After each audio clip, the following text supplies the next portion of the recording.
और अब खबरें तफसील से। सबको आपको बताया, तेलंगाना बीजेपी की नौजवान तंजीम BJYM के कारकुनों ने हैदराबाद कलेक्ट्रेट पर धरना दिया। एहतजाजियों ने तेलंगाना में ग्रुप 1 इम्तिहान को उर्दू में मुनक्किद करने के फैसले से दस्तबरदार होने का मुतालबा किया।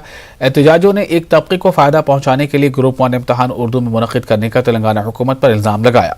हुकूमत के खिलाफ नारेबाजी की गई। वाज़ेह रहे कि बीजेपी के रियासती सदर बंडी संजय ने कुछ दिन पहले ऐलान किया था कि अगर हुकूमत अपने फैसले को वापस नहीं लेगी तो एहतजाज किया जाएगा। बंडी संजय ने तेलंगाना में इक़्तिदार मिलने पर उर्दू इम्तिहान के जरिए मुंतखब उम्मीदवारों को बर्खास्त करने का इंतबाह दिया था।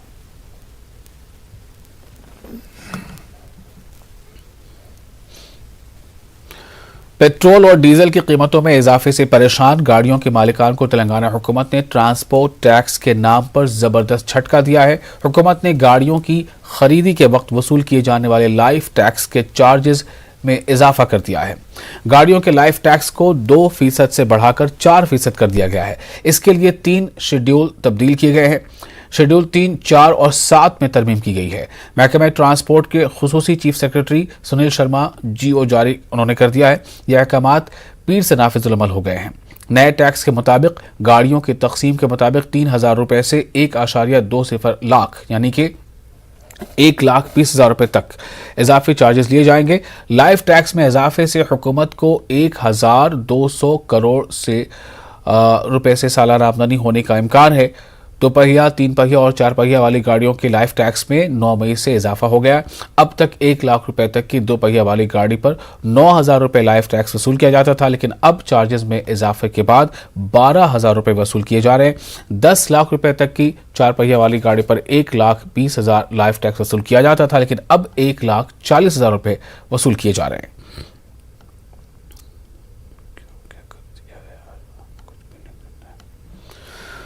कांग्रेस लीडरों ने राहुल गांधी के तेलंगाना दौरे को कामयाब करार दिया है। उन्होंने राहुल गांधी के प्याम को घर घर पहुंचाने का अज़्म जाहिर किया। TRS हुकूमत को तनकीद का निशाना भी बनाया।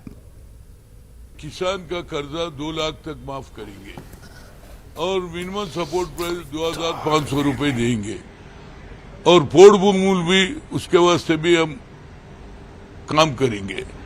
ऐसी बहुत से डिक्लेरेशन में करे, वो नीचे तक जाना चाहिए।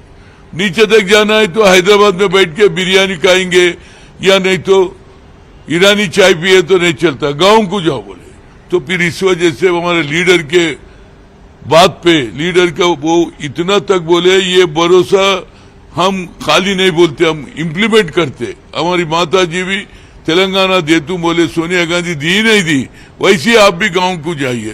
Empower the people, not empowering himself. Like TRS empowering themselves.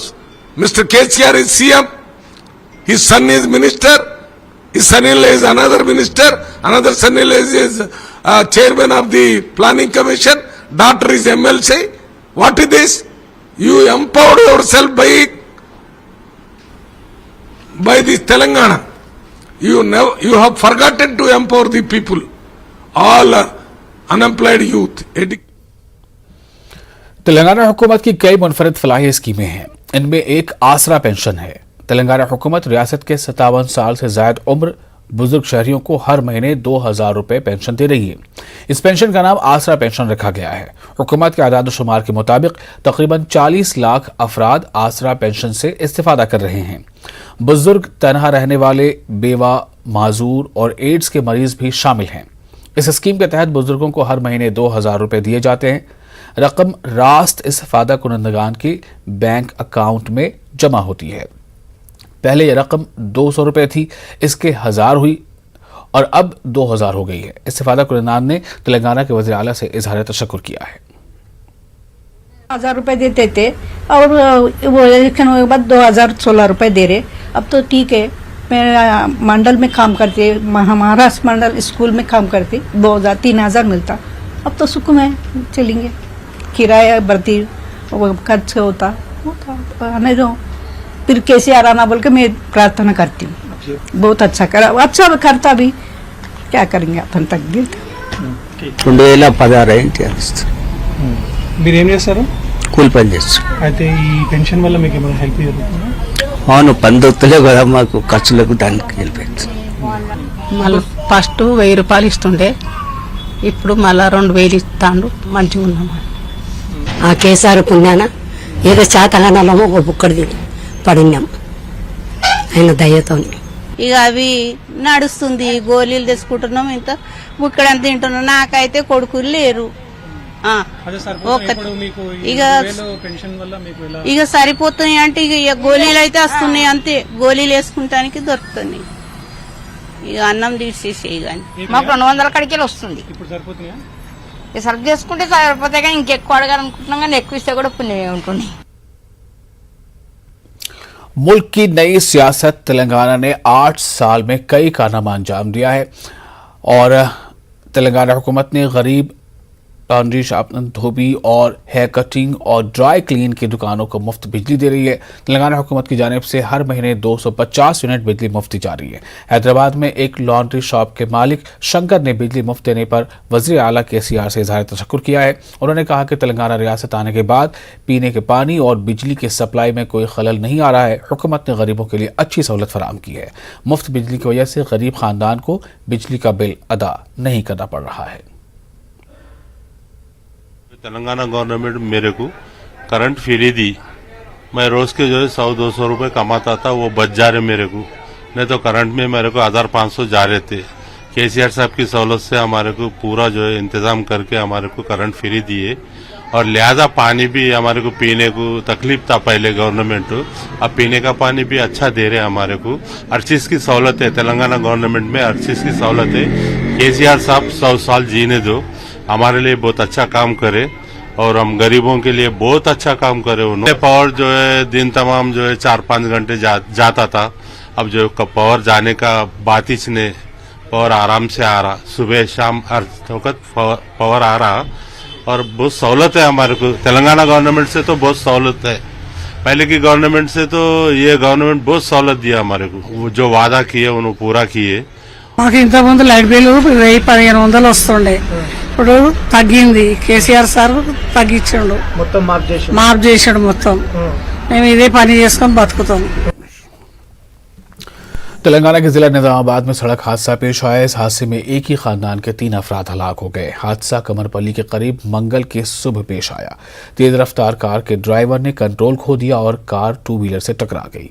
हादसे में एक ही खानदान के 3 अफराद मौके पर ही हलाक हो गए।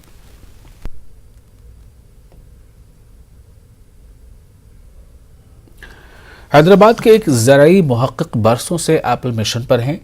पुरुषोत्तम राव नामी मुहक्किक कश्मीर में हॉर्टिकल्चर शोबे में ऑर्गेनिक फार्मिंग को मुतारिफ करवा रहे हैं। पुरुषोत्तम राव नामी शख्स का कहना है कि टेलिशियस बागात का बेतहाशा कटाव और खादों का ज़रूरत से ज़्यादा इस्तेमाल हॉर्टिकल्चर सनत के लिए काफ़ी ख़तरनाक साबित हो रहा है।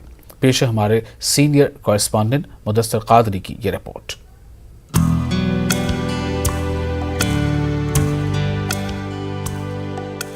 मिशन एप्पल के तहत कई बरसों से हैदराबाद के ज़रई मुहक्किक पुरुषोत्तम राव कश्मीर में ऑर्गेनिक फार्मिंग को मुतारिफ करने की कोशिशों में हैं।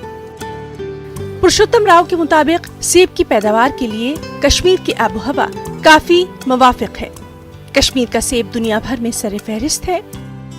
इनका कहना है कि कीमियाई खादों के बेतहाशा इस्तेमाल का बराह रास्त असर सेब और दीगर मेवाजात की क्वालिटी और पैदावार पर पड़ता है। यहाँ पर केमिकल फर्टिलाइजर की अंधाधुंध पूरा इस्तेमाल हो रहा है। एक पौधे में 3 किलो एक साथ डालते हैं, ये सबसे ज़्यादा खतरा है। जमीन को भी है, साथ साथ पौधे को भी है। अगर आपने केमिकल यूज़ करना है तो ये जो 3 किलो यूरिया, पोटाश और डीएपी जो डाल रहे हैं, ये अलग अलग डालना पड़ेगा। पहले आप डीएपी डाल दीजिए, उसके बाद 1-1.5 महीने के बाद थोड़ा पोटाश और यूरिया मिक्स करके डाल दीजिए, फिर तीसरा स्टेप में आप थोड़ा यूरिया पोटाश फिर दोबारा डाल दीजिए। अपन हर साल ये जो डाल रहे, इसकी रेड्यूसेस जमीन रहने से अपने को एक कंक्रीट जंगल जैसा ये जमीन बनने से जो सॉइल के अंदर जो माइक्रोन्यूट्रिएंट है वो अपटेक नहीं हो रहा है। राव कश्मीर में ऑर्गेनिक फार्मिंग और कीमियाई खादों के सही इस्तेमाल की गर्ज से मुख्तलिफ इलाकों में काश्तकारों को जानकारी फराहम कर रहे हैं। काश्तकारों का कहना है कि महकमा बागवानी की जानिब से उन्हें अब भी सही मायनों में ताउन नहीं मिल पा रहा है। जो हमारे किसान भाई है उनको ज़्यादा नॉलेज नहीं है। जो यहाँ का हॉर्टिकल्चर डिपार्टमेंट है तो वो ज़्यादा नॉलेज प्रोवाइड नहीं करते हैं किसान भाइयों को केमिकल यूज़ करना है, लेकिन इसके साथ हमें ऑर्गेनिक भी यूज़ करनी है, क्योंकि उससे क्या होता है, जो पीएच लेवल होता है ज़मीन का वो बराबर होता है। जो राव साहब ने बोला तो उस तरीके से हम नहीं करते हैं, इसलिए हम हार्टिकल्चर डिपार्टमेंट से इल्तिमास करते हैं कि जो एक्चुअली हम एक्चुअली वो आर्चर्ड में आए और वो देखे यहाँ की सॉइल कैसी है, इसमें क्या लगेगा, खाद कैसी डालनी है, दवाई कैसे डालनी है। पुरुषोत्तम राव मिट्टी को ज़ाय करने और वादी में हाई डेंसिटी एप्पल प्लांटेशन की आड़ में रिवायती पेड़ों की बेतहाशा कटाव को भी खतरनाक साबित करार दे रहे हैं। राव का कहना यही है कि हाई डेंसिटी सेब न सिर्फ कश्मीर बल्कि इटली और ईरान जैसे कई ममालिक से इंपोर्ट होते हैं। इसकी वजह से कश्मीर के सेबों की कीमतों में गिरावट आ रही है। यहाँ का रिवायती डिलीशियस सेब मंडियों में अच्छी कीमतों पर फरोख्त किया जा सकता है। 400 से 500 साल लगते हैं 1 इंच जमीन बनने के लिए। आप फर्ज करिए अभी अपन जो है इतना आधा फुट 1 फुट के अंदर जो जमीन है वो बनते बनते यहाँ तक है। इसको हमने ये जहर भरते पूरा फर्टिलिटी इसकी ख़त्म कर रहे हैं। ट्रेडिशनल वैरायटी जो है कुल्लू डेलिशन और अपना डेलिशियस वैरायटी, इसको वैसे बरकरार रखिए। उसके जो गैप है वो गैप फिलिंग के लिए आप हाई डेंसिटी प्लांट में जाइए। लेकिन मैंने ये देखा पिछले 2-3 साल से जो अच्छे बाग है वो भी काट के यहाँ पर जो है ना हाई डेंसिटी प्लांट में जा रहे हैं, और इसके लिए जो गवर्नमेंट की यहाँ तरफ से सब्सिडी मिल रहा है वो भी एक कार डेलिशियस और कुल्लू डेलिशियस है, उसको बचाते हुए ही आप नया वैरायटीज में जाइए। वाज़ेह है कि गुज़िश्ता बरस मुल्क की मंडियों में ईरानी सेब की दरामद के बाद कश्मीरी हाई डेंसिटी सेब की कीमतों में काफी गिरावट आई थी। ऐसे में पुरुषोत्तम राव जैसे माहिरीन की तजावीज़ पर अमल करने की जरूरत है। न्यूज़ 18 उर्दू के लिए मुदस्सिर कादरी की रिपोर्ट। और इसी के साथ फिलहाल एक छोटा सा वक्फे के बाद खबरें आंध्र प्रदेश से।